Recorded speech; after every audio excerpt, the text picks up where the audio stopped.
Journée internationale en soutien aux prisonniers palestiniens. Nous rendons hommage aux milliers d'hommes et de femmes palestiniennes enfermés pour avoir combattu l'apartheid et le nettoyage ethnique de leur peuple.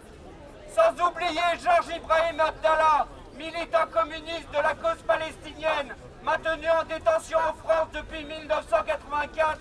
pour avoir osé résister à l'invasion de son pays, le Liban, par Israël.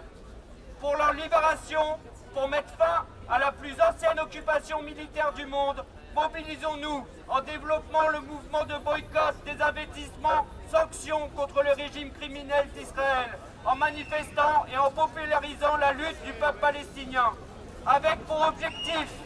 la libération de tous les prisonniers palestiniens, la levée immédiate du blocus de Gaza, la fin de l'occupation, de la colonisation et du nettoyage ethnique, le droit au retour de tous les réfugiés et la libération immédiate de Georges Abdallah. Palestine vivra, Palestine vaincra. Palestine vaincra, Palestine vivra, Palestine vaincra. Nous sommes ici, donc, comme l'a rappelé le camarade, pour soutenir la campagne boycott des investissements sanctions, qui est une des actions les plus importantes pour nous, simples citoyens, pour rappeler à nos gouvernements qui sont complices de l'occupation et de la colonisation israélienne que nous ne pouvons laisser faire ceci, ces crimes permanents de l'État d'Israël. Donc à ce sujet, il y a une autre campagne qui fait partie de la campagne BDS, qui est une campagne pour demander à la FIFA, la Fédération internationale de foot, d'expulser Israël, tant que cet État pratique l'apartheid, le nettoyage ethnique, le massacre des populations, la destruction des stades de football palestiniens, ainsi que la persécution,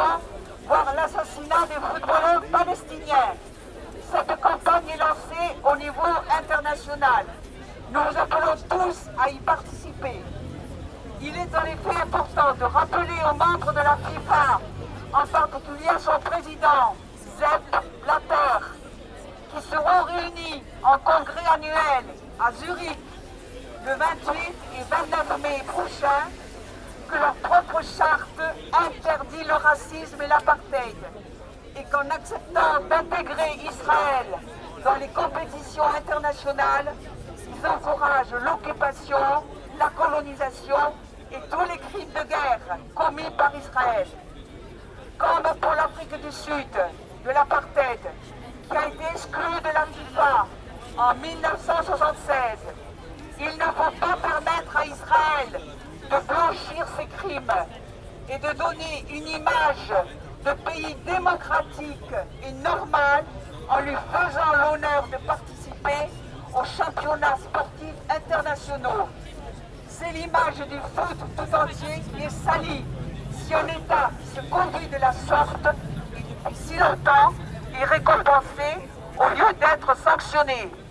Il est donc important que nous soyons très nombreux à envoyer ce message aux membres de la FIFA, en particulier à Sepp Blatter, qui vont se réunir prochainement afin qu'ils sachent que des millions de personnes souhaitent que le football reste libre et non entaché de racisme.